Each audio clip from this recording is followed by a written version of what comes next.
So as many of you probably know, people blame Donald Trump for the suburban shifts towards the left. And while there is some truth to that for the suburbs trending left, it isn't all Trump's fault. And well, we have some proof that, yeah, this isn't really Trump's fault. All he did in most cases was accelerate the trends. So that's what this mini series will be discussing, not just the suburban shift, but the realignment we are seeing in American politics right now. That's right, the last 14 or so years, there's been a great realignment happening with American politics. And we're going to go all the way back to 2008 because that was the first sign of something changing in American politics. You can make the argument it was 2000, but I think 2008 was a good starting point for this series. And again, big shout out to Mary Miller Stan on Twitter for helping with this video. This is going to be a mini series. I'm not going to do every single realignment district because that would take forever because there's 109 districts that we kind of have to go over. So you can expect this probably be in 3 or 4 parts. This is the introductory video, so yeah. Now before we continue with today's video, I hope you enjoy these type of videos. If you do, smash the like button down below, subscribe, share with your friends, hit that little bell, follow the Twitter accounts in the description down below, and join the channel today. Guys, just for $3 a month, you can help support daily content and larger videos like this one. Now, to say that joining the channel comes with perks is an understatement. You get a shout out at the end of each video. You get early access to some graphics for videos, etc. So I hope you join today. Alright, so there are quick disclaimers for this video. There are 109 seats that are currently rated as toss-up. That doesn't mean these seats are toss-up seats. There's obviously some that aren't. This is just the starting basis for many of these districts. And we're going to put them in, Democrat districts or Republican districts throughout this mini-series. And there are a couple districts that we will not have as talked about. For example, Oklahoma 5th. That was just because it was a wave year. That's why a Democrat won that seat. Plus, with redistricting, we're not really going to mention that. That's not really important. Some, such as, Brian Fitzpatrick's district, Henry Cuellar, we just got to see and wait for those districts. There's potential for it to be battlegrounds in the future. It's so hard to tell with those candidates in those seats. Is it just because of them or what? So yeah, I think we just got to wait and see for a couple of those districts. Now let's start. Let us start in 2008 because that's when the realignment, in my opinion, really started to kick in the great state of Connecticut, with Connecticut 4th. Now, this is the fascinating part about this district. It is about as neoliberal as it can get for Republicans.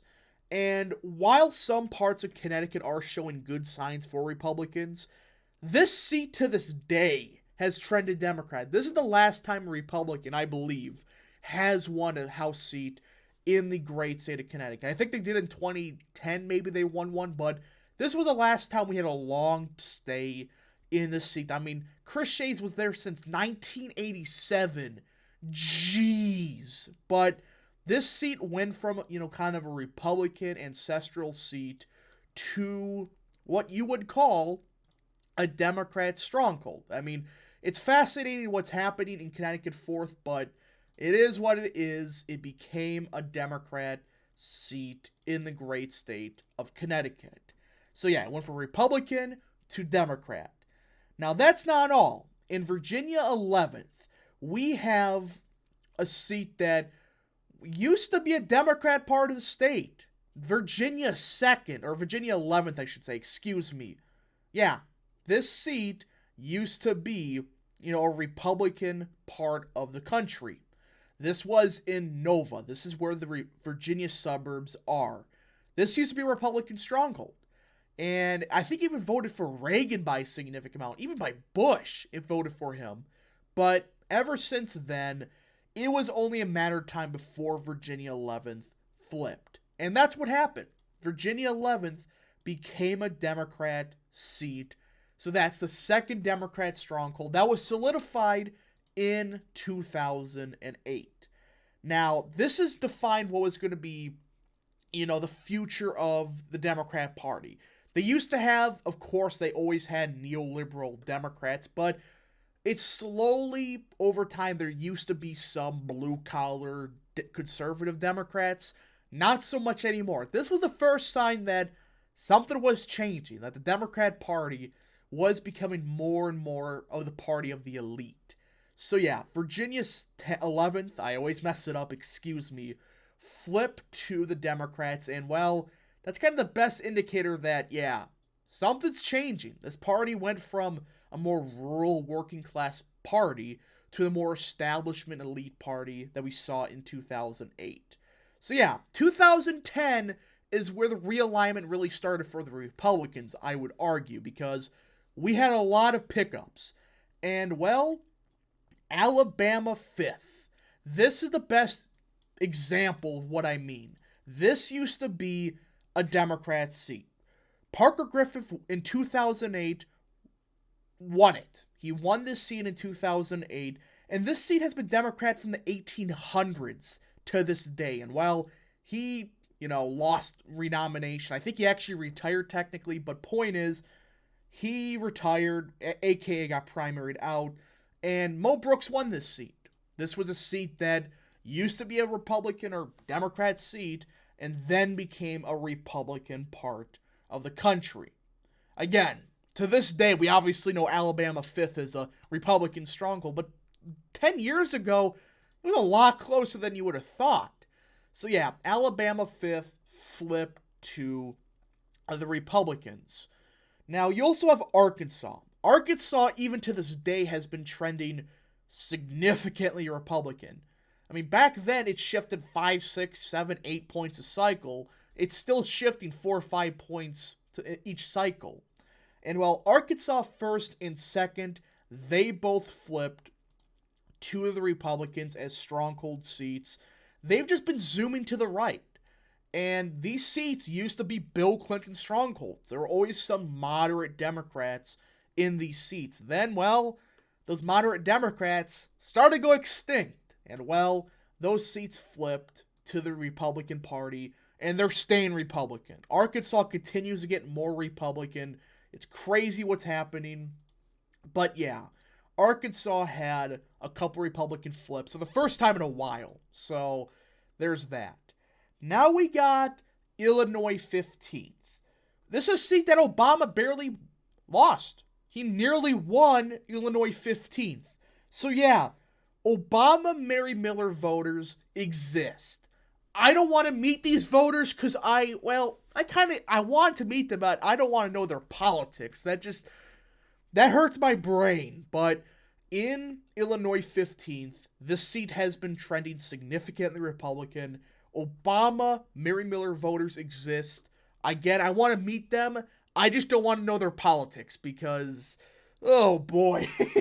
Again, a lot of them are nationalist, conservative type, but still, it's like, was it Obama just being from Illinois that played that big of a factor? Who knows? But they exist. Just fascinating beyond belief.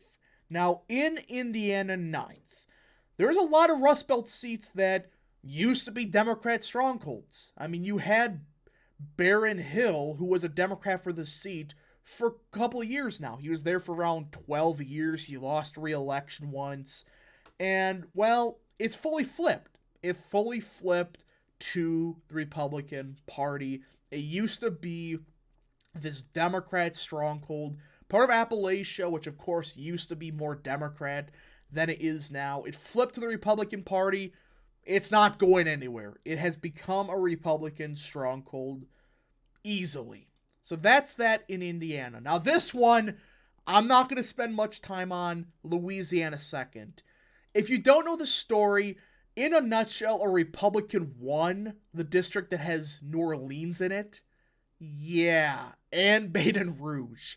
A Republican won it because you had one of the most corrupt, not just Democrats, one of the most corrupt people in the country this century in this seat. And well, every media outlet pretty much said, vote for the Democrat, or Republican in this case. So yeah, this was a one-off fluke. Republicans lost the seat by a lot. yeah, that seat's never going Republican again. That was a fluke beyond belief. Now we got Michigan. Now we're getting the seats that really demonstrate this working class realignment. The UP, what do they have? There's a lot of mining in the UP, a lot of miners in the UP. A lot of them voted for Bill Clinton. A lot of them voted for Obama. Not as much as Clinton, but still. There were a lot of voters that voted for Bill Clinton because of mining. A lot of them were miners. And, well, they've become Republican voters the past couple of years, and in particular in the Trump era. Like beforehand, they were a leaning Republican. Under Trump, they became this Republican base. They became the base over a couple of cycles. So yeah, Michigan first, which is the UP, went from a Democrat stronghold to a Republican stronghold. This was a seat that Democrats held since 1992. A blue-collar seat that, well, the incumbent retired, flipped, and has not gone Democrat since. So yeah, now we got Mississippi. There was a time when there was many Mississippi Democrats. I know, that's crazy to think, but this seat, not much to say. It's freaking Mississippi. Mississippi 4th. This is R plus 20 even back in 2008. And Gene Taylor has been there since 1989. Well, the incumbent lost. He sadly lost. He was a decent Democrat. He wasn't terrible, but he lost this seat. And this was the final blow to many conservative Democrats in 2010. This is the definition of the moderate Democrat base falling apart. This was the best example. Mississippi 4th voted for McCain by like 20 points. Still voted for the Democrat by like 10. Yeah, it finally flipped. That was a sign of, yeah, that's the end of many moderate Democrats in the modern day.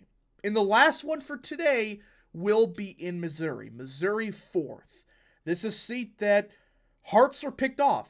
Vicky Hartzler, you know, the one that possibly could have become the senator in 2022, she picked it off. This was a seat that Ike Skelton won since 1976. Yeah, 76, when Jimmy Carter became president. This guy has been there for so long.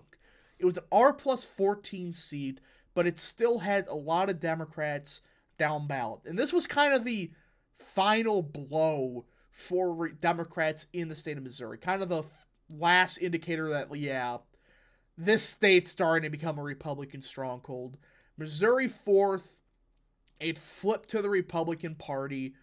And that's that, folks. That is the current state of this realignment map. As you can see, there's a lot. There is still a lot of seats to go over, but you could definitely tell there's something changing. From 2008 to 2010, there was a significant change in the Republican and Democrat parties. Republican Party became more blue-collar, Trumpian, whatever you want to call it, before Trump. I guess you could say Tea Party. While the Democrats, they slowly morphed into this neoliberal establishment party. Yeah, things are changing, but this is just the beginning. There's still 98 seats to go over that kind of really do show what has changed with the American map. Anyways, folks, thank you so much for watching this video. If you did, smash that like button down below, subscribe, share with your friends, hit that little bell, follow Twitter account in the description down below, and join the channel today.